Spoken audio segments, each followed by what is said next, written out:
the disruption of ocean currents. These are not distant threats. They are fast approaching and will affect every one of us, no matter where we live.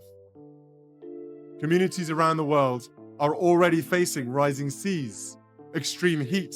The palace didn't announce it, the media didn't catch it, but Prince William secretly flew to Scotland after a discovery so disturbing it had been buried for decades. Hidden letters, a wartime betrayal, and a truth the royal family never expected to resurface. Within hours of reading them, William made an emergency decision that would shock historians and threaten the monarchy's carefully guarded past. This was never meant to come out, until now.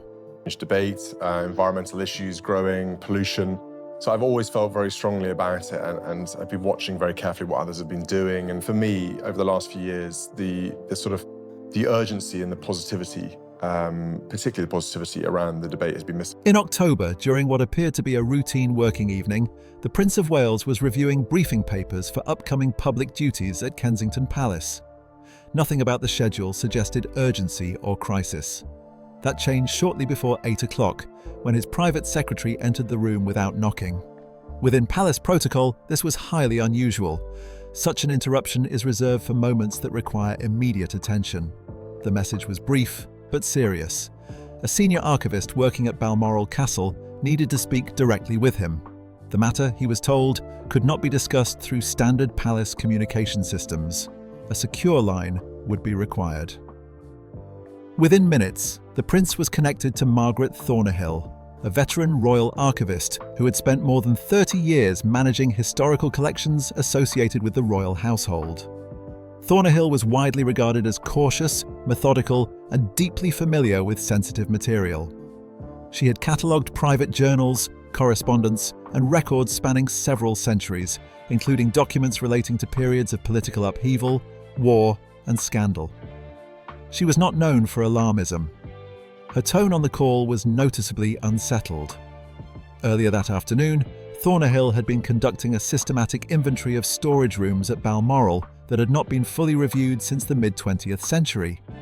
According to long-standing archival notes, many of these rooms contained administrative papers from the reigns of George V and George VI, including staff rosters, household accounts, and logistical correspondence.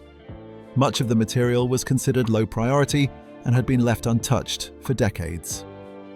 During the review, Thornhill came across a locked cabinet positioned behind other shelving.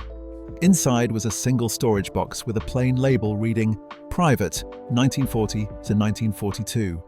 There was no author listed, no indication of content, and no reference to it in the main catalogue. That absence alone was unusual. Royal archives are generally meticulous in cross-referencing materials, even when access is restricted. When Thornhill opened the box, she found dozens of letters. The handwriting was immediately recognizable to her. It belonged to Edward, Duke of Windsor, formerly King Edward VIII, who abdicated the throne in 1936 and later lived abroad with Wallis Simpson. Thornhill had handled Edward's correspondence before, including letters that were already known to historians and had been selectively released over the years. These letters were different. They were not copies, summaries, or redacted extracts.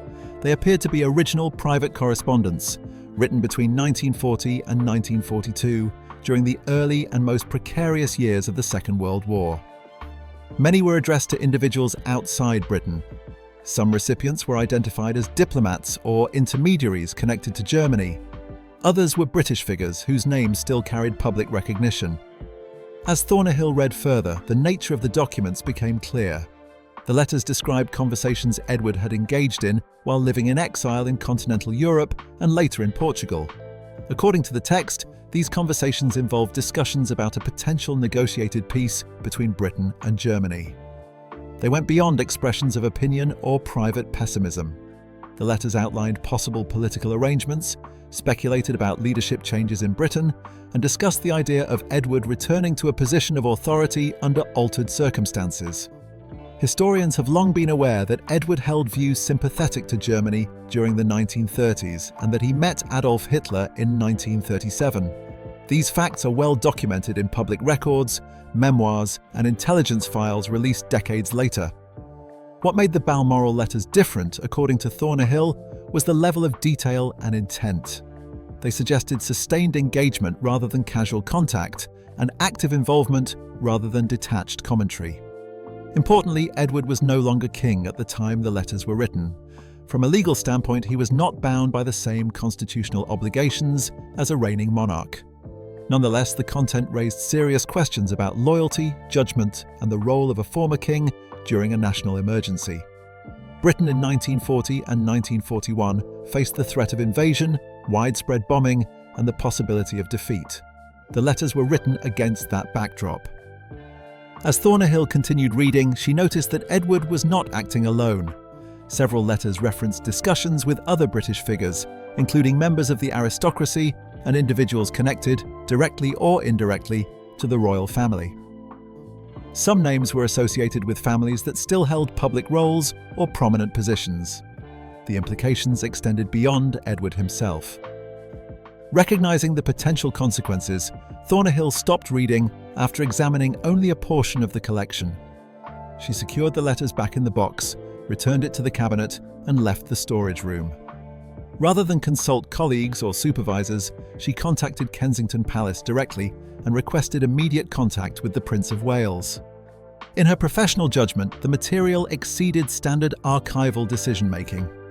On the call, Thornhill explained what she had found and why she believed it required the prince's personal attention. She emphasized that she had not shared the discovery with anyone else and had taken steps to ensure the box remained secure. She also explained that the letters appeared to have been deliberately removed from the main archive at some point in the past and stored separately, possibly to limit access or avoid inclusion in official records. The prince listened carefully and asked several direct questions. Has anyone else seen the letters? No. Were there copies elsewhere? None that Thornhill was aware of. Were the documents authentic? Based on handwriting, paper, and contextual references, she believed they were. Further authentication would be required, but there were no immediate signs of forgery. After a brief pause, the prince instructed Thornhill to move the box to the most secure vault at Balmoral and restrict access to herself alone. He told her to say nothing about the discovery to anyone. He would travel to Balmoral as soon as possible to review the material in person before any further steps were taken. Once the call ended, the prince remained seated for several minutes. Public understanding of Edward, Duke of Windsor, has long been shaped by a specific narrative. He is often portrayed as a man who chose personal happiness over duty, who gave up the throne for marriage, and who spent the remainder of his life on the margins of royal affairs. While his political views have been criticised, the dominant story has framed his abdication as a personal rather than political event. The existence of these letters raised the possibility that this narrative was incomplete. Historians have debated for decades whether Edward's abdication was influenced by concerns about his political judgment and foreign sympathies, in addition to the constitutional issues surrounding his marriage. Intelligence files released in the late 20th century hinted at government unease, but definitive evidence had been limited. If the letters contained what Thornhill described, they could significantly alter how that period is understood. They could also raise questions about whether other members of the establishment shared similar views and how those views were managed or concealed during the war. The prince was also aware that decisions made decades earlier had clearly aimed to prevent such material from becoming public. Someone had chosen not to destroy the letters, but also not to integrate them into the accessible archive. That choice suggested uncertainty, caution, or the belief that the documents might be needed at some future point. The immediate question was not historical interpretation, but control. The discovery had been accidental. If one archivist could find the box during routine work, others could as well. The longer the material remained unexamined at the highest level, the greater the risk of an uncontrolled leak or misinterpretation. That evening, the prince informed his household that he needed to travel to Scotland urgently due to a private matter. No details were given. A helicopter was arranged to take him to RAF Northolt, where a flight was prepared for Aberdeen. Only 2 aides with the highest security clearance were selected to accompany him. They were told only that sensitive archival material required review. Before leaving, the prince spoke briefly with his wife, explaining that he needed to travel immediately and would provide more information once he returned. She did not press for details. As preparations were completed, the prince reflected on how history is often shaped not only by what is known, but by what is withheld. The letters at Balmoral represented more than a family matter. They touched on national memory, wartime identity, and the moral authority of institutions that still play a role in public life. By the time the helicopter lifted off from Kensington Palace later that evening, the prince was travelling toward more than a set of documents. He was heading toward a decision point that would test how a modern monarchy deals with uncomfortable truths from its past, and whether long-held silence could or should continue. The box at Balmoral, untouched for decades, was no longer just an archival curiosity. It had become an active question, one that could not be avoided once it had been found. William arrived in Scotland late that night. After landing in Aberdeen, a small security convoy drove him through the Highlands toward Balmoral Castle. The journey took place mostly in silence. The two aides accompanying him understood that the matter was sensitive, but they had not yet been briefed on the details. Darkness covered much of the landscape, and the isolation of the drive only reinforced the seriousness of the situation. Balmoral at night felt different from its usual atmosphere. The estate is typically associated with family gatherings, holidays, and privacy away from public duties. On this occasion, it functioned as something else entirely, a secure site holding information that had been deliberately set aside for generations. When William arrived shortly before midnight, Margaret Thornhill was waiting to meet him. She appeared tired and anxious, having spent the hours since their phone call ensuring the documents were properly secured. She led William and his aides to the castle's secure archive room, a climate-controlled space reserved for the most sensitive materials. Access was tightly restricted and entry was logged. On a large examination table in the center of the room sat the storage box Thornhill had described earlier. It was plain and unremarkable, with no markings beyond the original label indicating the years 1940 to 1942. Nothing about its appearance suggested the potential impact of its contents. Before William opened the box, Thornhill provided further context. She explained that the cabinet where it had been stored was not part of the regularly accessed archive. It had likely remained unopened since the early post-war period. The box itself appeared to have been placed deliberately behind other materials, making casual discovery unlikely. Based on her experience, she believed someone had intended the letters to be preserved but not easily found. William put on protective gloves and opened the box. Inside were neatly arranged letters, organized chronologically. The earliest dated from June 1940, shortly after the fall of France to German forces. The most recent were from late 1942. There were more than 50 in total, written in Edward's hand, with some copies of responses included. William began reading from the first letter. Edward was writing from Lisbon, where he and Wallis Simpson had taken refuge after leaving France. The tone of the letter was informal, even relaxed, despite the fact that Britain and Germany were at war. Edward addressed the recipient, identified as a German diplomat he had known before the war, in familiar terms. In the letter, Edward expressed the view that continued fighting was futile. He argued that Britain could not realistically defeat Germany, and that prolonging the war would only lead to unnecessary destruction. He criticised the British government for what he described as stubbornness and outdated thinking, suggesting that a more flexible approach could spare the country suffering. He implied that alternative leadership might view Britain's interests differently. Even in this initial letter, the implications were difficult to ignore. Edward was communicating directly with representatives of an enemy state and discussing Britain's internal political situation. While he did not explicitly call for surrender, he clearly positioned himself as sympathetic to the idea of a negotiated settlement. As William continued reading, the pattern became clearer. Letters from July and August 1940 referred to discussions Edward had held with intermediaries about possible peace terms. These discussions included speculation about Britain's empire, the future structure of governance, and the role Edward himself might play if circumstances changed. The correspondence suggested Edward believed he could be a useful figure in facilitating a settlement acceptable to Germany. From a legal perspective, Edward's actions occupied a grey area. Having abdicated the throne, he held no official position and was not subject to the same constitutional obligations as a reigning monarch. He was also not serving in government. However, the moral and political implications were severe. At a time when Britain faced invasion and endured sustained bombing during the Blitz, a former king was exploring ways to end the war on terms that would have favoured the aggressor. William's aides read over his shoulder as he worked through the letters. Their reactions mirrored his own growing unease. The documents were not vague or speculative. They included specific references to meetings, named individuals, and concrete proposals. The language was measured and deliberate, suggesting that Edward believed his efforts were reasonable and justified. What made the letters particularly troubling was Edward's apparent lack of awareness, or disregard, for how his actions would be perceived by the British public if known.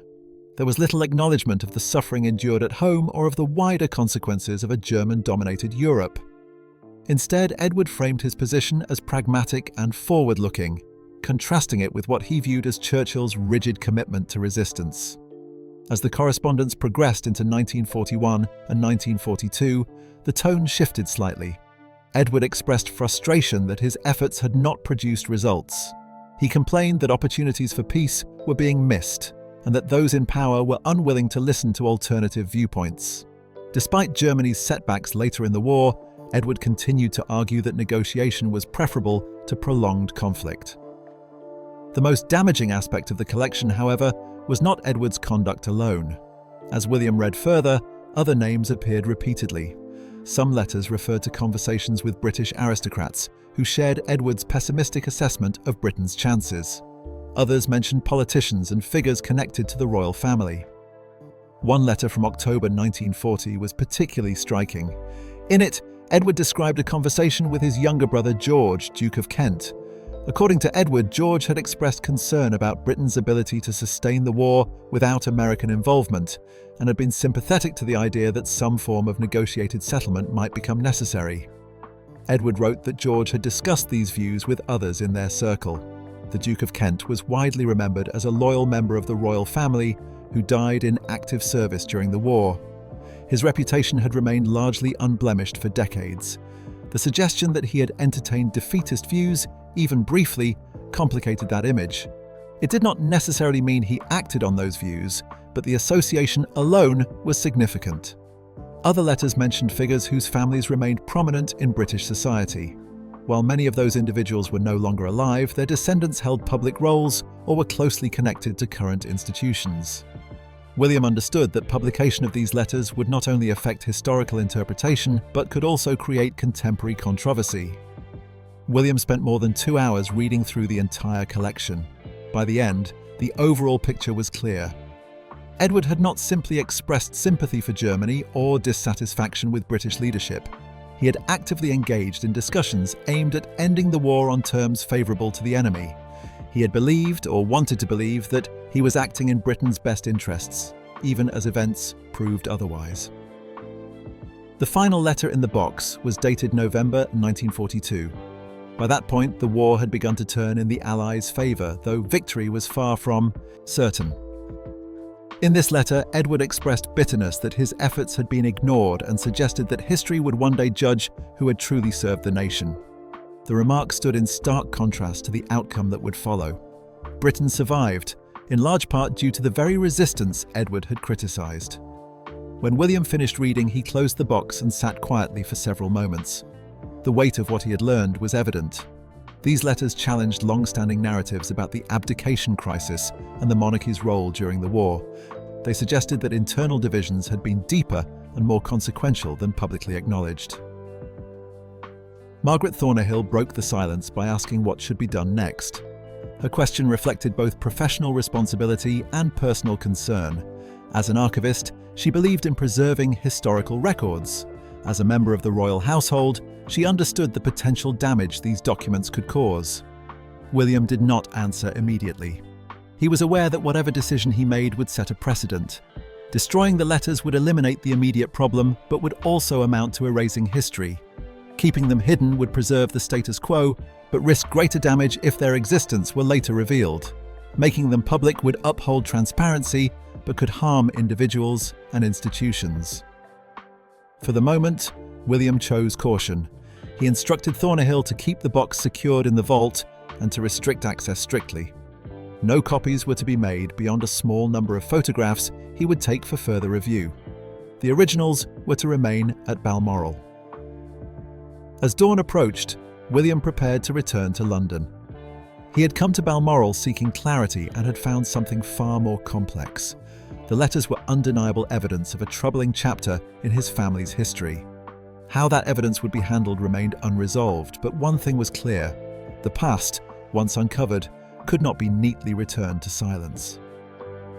William returned to London later that morning. He had slept very little during the journey back, and the fatigue showed. Once at Kensington Palace, he asked that his schedule be cleared for the rest of the day. What he had seen at Balmoral could not be absorbed quickly, and it could not be handled alone. The first person he spoke with in detail was Catherine. He explained that the discovery involved historical documents connected to the Second World War and to his own family. Only after ensuring privacy did he show her selected photographs of the letters on a secured tablet. Catherine read them carefully, her expression changing as the implications became clear. She had studied history and was familiar with the accepted narrative surrounding Edward, Duke of Windsor, and the abdication. The letters challenged that narrative directly. Her immediate response was practical. She asked who else knew about the documents. William explained that the circle was deliberately small. The archivist at Balmoral, 2 trusted aides, and now herself. No one else had been informed. Catherine understood why that mattered. Every additional person increased the chance of leaks, speculation, or partial information escaping into the public domain. They discussed the broader implications. If the letters became public, they would prompt renewed scrutiny of the monarchy's wartime role. Edward's conduct would be widely condemned, but the more difficult questions would concern the institution itself. Why had these documents been hidden? Who had decided to separate them from the main archive?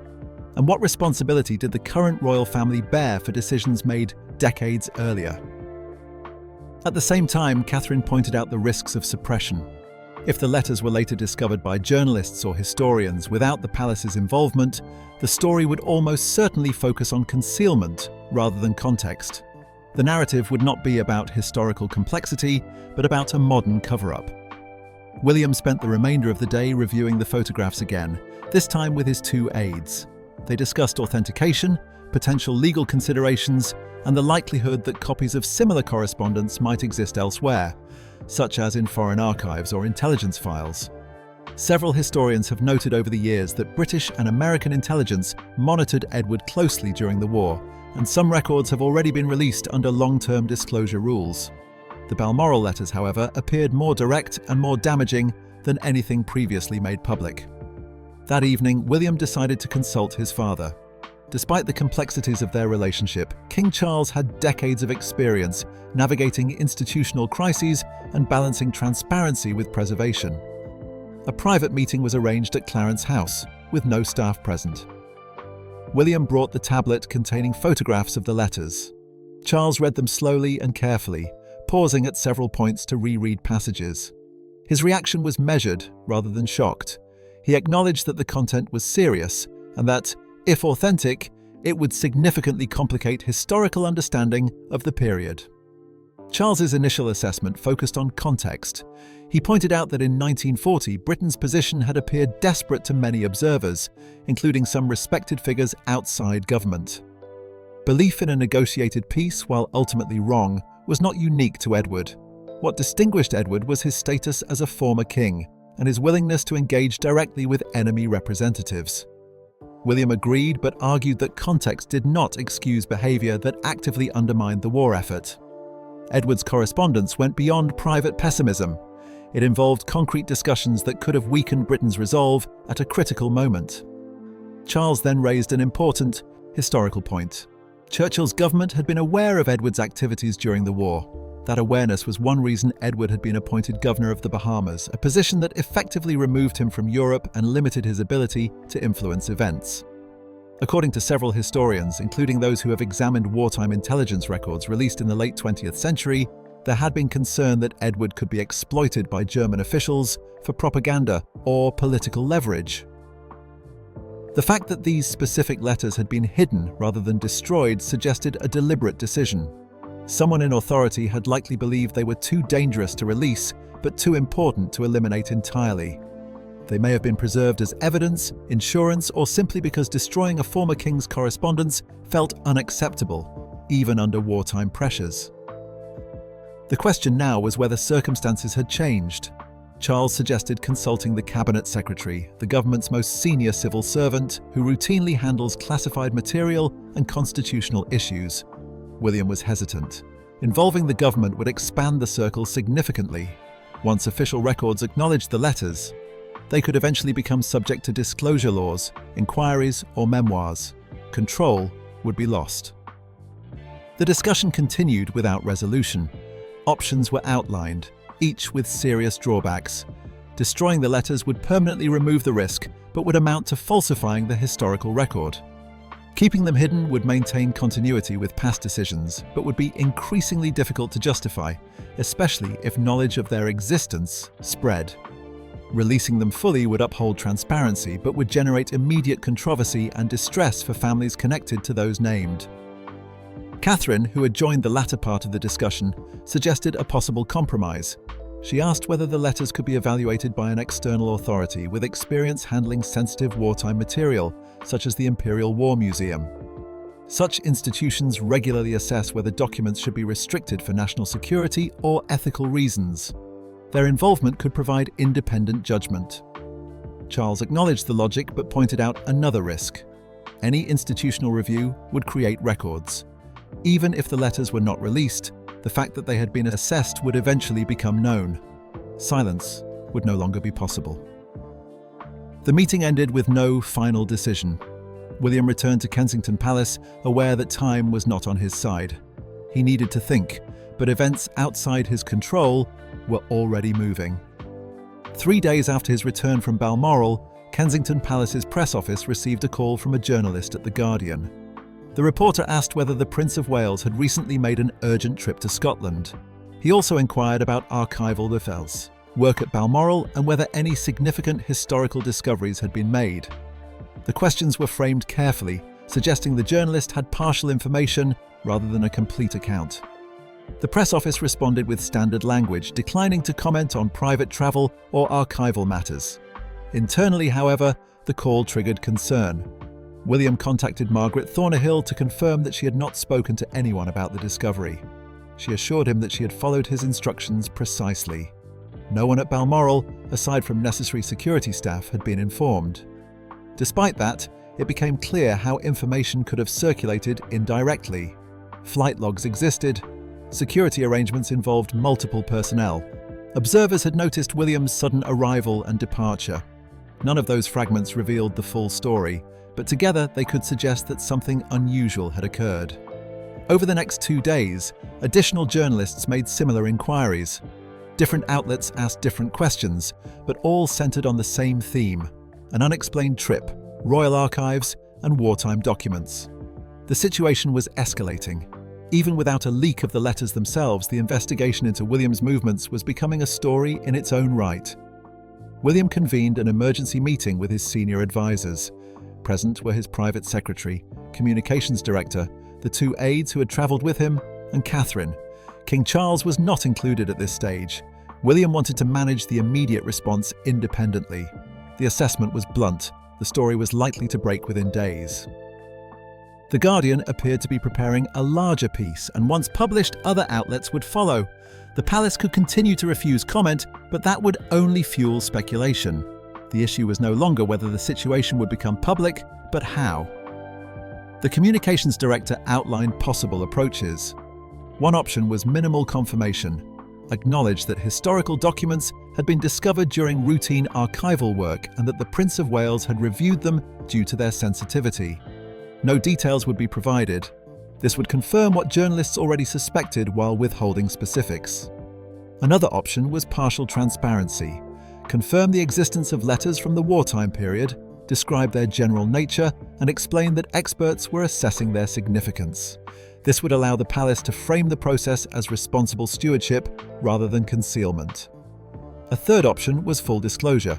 Release the letters in their entirety, along with context and explanation, before journalists could shape the narrative themselves.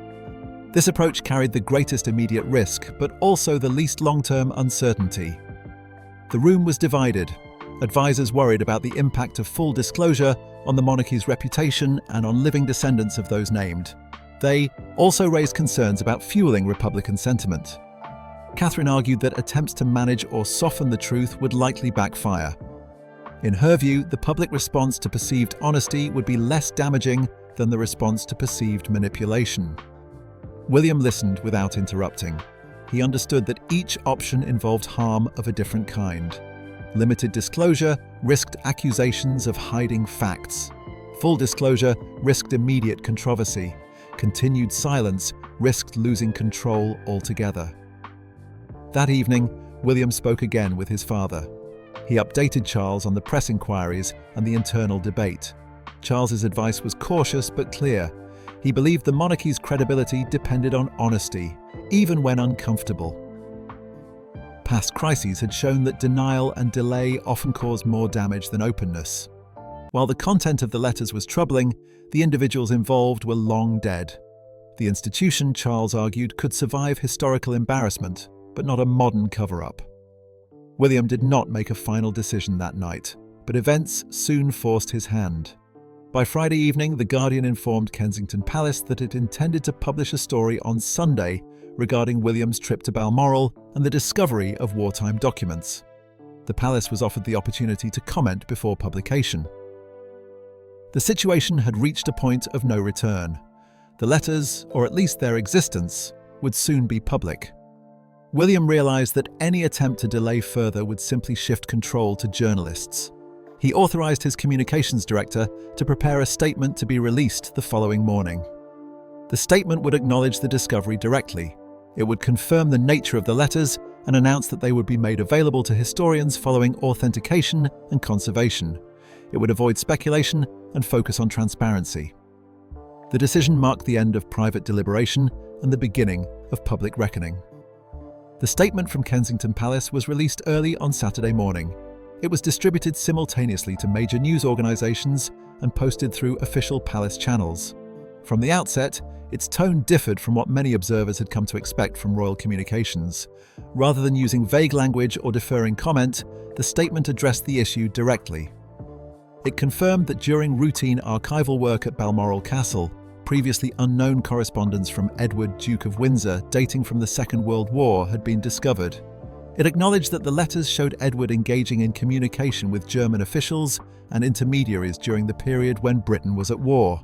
The statement noted that the correspondence reflected defeatist views and discussions around the possibility of a negotiated peace, views that history had decisively rejected. The statement also acknowledged that other individuals were referenced in the letters, including members of the royal family and figures from the British establishment. It expressed regret that such positions had been contemplated and made clear that these views did not reflect the values or actions of the monarchy as it exists today. Importantly, the palace announced that the letters would be authenticated, conserved and made available to accredited historians, with the intention of releasing them publicly once that process was complete. The response was immediate. Within minutes, news outlets across the United Kingdom began leading with the story.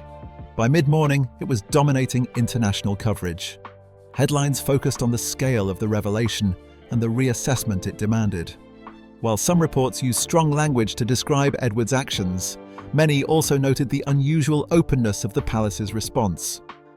Historians were among the first to comment. Several pointed out that suspicions regarding Edward's wartime conduct were not new. Intelligence files released in Britain and the United States in previous decades had already suggested concern about his sympathies and activities. What the Balmoral letters provided was direct evidence, written in Edward's own hand, that removed ambiguity. They confirmed that he was not simply a passive observer or private critic of British policy, but an active participant in discussions that could have undermined Britain's war effort. Academic institutions responded quickly. Universities announced plans for seminars and conferences to examine the letters in detail. Scholars specializing in the Second World War, constitutional history, and monarchy began analyzing the correspondence, placing it within the broader context of wartime defeatism and elite opinion. Many noted that Edward's views, while extreme given his status, were not entirely isolated. In 1940, a minority within Britain's upper classes had doubted the country's ability to prevail and had feared the consequences of prolonged conflict. The most contentious aspect of the letters concerned the individuals Edward referenced as sympathetic to his views. The mention of the Duke of Kent in particular prompted intense discussion. While the letters suggested that he had expressed concern about Britain's prospects, historians were careful to distinguish between private doubt and active collaboration. There was no evidence that the Duke of Kent had engaged in direct communication with German officials. Nonetheless, the revelation complicated a previously uncomplicated narrative. Public reaction was mixed but measured. There was widespread condemnation of Edward's actions, particularly the idea that a former king would engage with enemy representatives while Britain faced existential threat. At the same time, many commentators drew a clear distinction between Edward and the modern royal family. The fact that the letters had been released voluntarily rather than uncovered through investigative journalism was frequently cited as evidence of a shift in institutional culture. Some Republican groups attempted to use the revelation to argue against the monarchy as a whole, claiming it demonstrated inherited privilege without accountability. However, these arguments gained limited traction. Polling conducted in the weeks following the announcement suggested that public trust in the current monarchy was largely unaffected. In some cases, approval ratings for William increased slightly, reflecting appreciation for his handling of the situation. The release of the letters themselves followed shortly afterward. Digital copies were provided to historians under controlled access, and within days, excerpts began appearing in academic commentary and media analysis. The content matched the palace's summary. Edward's language was pragmatic and confident, at times dismissive of the British government's determination to continue fighting. He appeared to view himself as a realist surrounded by ideologues, a perspective that history would not support. As analysis continued, a clearer picture emerged. Edward's efforts had not significantly influenced policy or outcomes. The British government had been aware of the risk he posed and had taken steps to limit his impact by appointing him governor of the Bahamas, effectively removing him from Europe. The letters reinforced the view that this decision had been motivated by security concerns rather than mere inconvenience. Several historians argued that the letters ultimately strengthened understanding of the monarchy's wartime role rather than undermining it. They demonstrated that, despite internal divisions and individual failures, the institution had supported Churchill and the war effort when it mattered most. Edward's marginalisation appeared not as a personal punishment, but as a necessary response to a genuine risk. A month after the initial announcement, William returned to Balmoral. This visit was quieter and carried no secrecy. He met again with Margaret Thornhill, whose discovery had set events in motion. By that time, the archive had undergone additional review, and security protocols had been updated to ensure that other unexplored materials were properly catalogued. William thanked Thornhill for her professionalism and discretion. He acknowledged that her decision to escalate the discovery directly had allowed the palace to respond deliberately rather than reactively. Thornhill, in turn, asked whether he wished the letters had remained hidden. The question was not academic. The discovery had created stress, criticism, and disruption.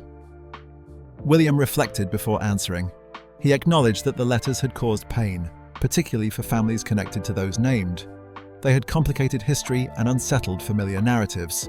However, he also recognized that suppressing historical truth carried its own cost. Institutions that rely on public trust, he said, cannot afford to appear afraid of their past. In the weeks that followed, public attention gradually shifted. The story remained a reference point in discussions of wartime Britain, but it no longer dominated headlines. What endured was a reassessment of Edward, Duke of Windsor. The romantic image that had persisted for decades gave way to a more critical understanding. His abdication was increasingly viewed not only as a personal decision, but as one that removed a politically dangerous figure from the throne at a critical moment. For William, the episode became a defining moment in how he approached leadership. He had inherited not only a title, but a history shaped by choices made long before his birth. Confronting that history openly had been uncomfortable, but it had also clarified his priorities. Transparency, he concluded, was not a threat to stability, but a condition of it. The Balmoral letters demonstrated that even revered institutions are shaped by flawed individuals. They also showed that acknowledging those flaws does not necessarily weaken the present. In this case, openness had allowed the monarchy to separate itself from past errors rather than be defined by them. By choosing disclosure over silence, William had accepted short-term disruption in exchange for long-term credibility. The decision did not erase the actions of Edward or those who shared his views. It did, however, place them where they belonged. Within the historical record, subject to scrutiny rather than protected by omission. The episode underscored a broader truth about history. Facts that remain hidden do not disappear. They wait. When they resurface, they do so with greater force if they have been deliberately concealed. In addressing the Balmoral letters directly, the monarchy avoided a reckoning driven by suspicion and replaced it with one grounded in evidence. The documents themselves now sit securely within the archive, catalogued and accessible. They no longer represent a secret, but a source. For historians, they offer insight into the complexity of wartime Britain. For the public, they provide a reminder that institutions endure not by claiming perfection, but by demonstrating accountability. In the end, the discovery did not destabilize the monarchy. Instead, it illustrated how modern leadership responds when confronted with uncomfortable truths. By allowing the past to be examined rather than buried, William reinforced the idea that legitimacy is sustained not through silence but through honesty.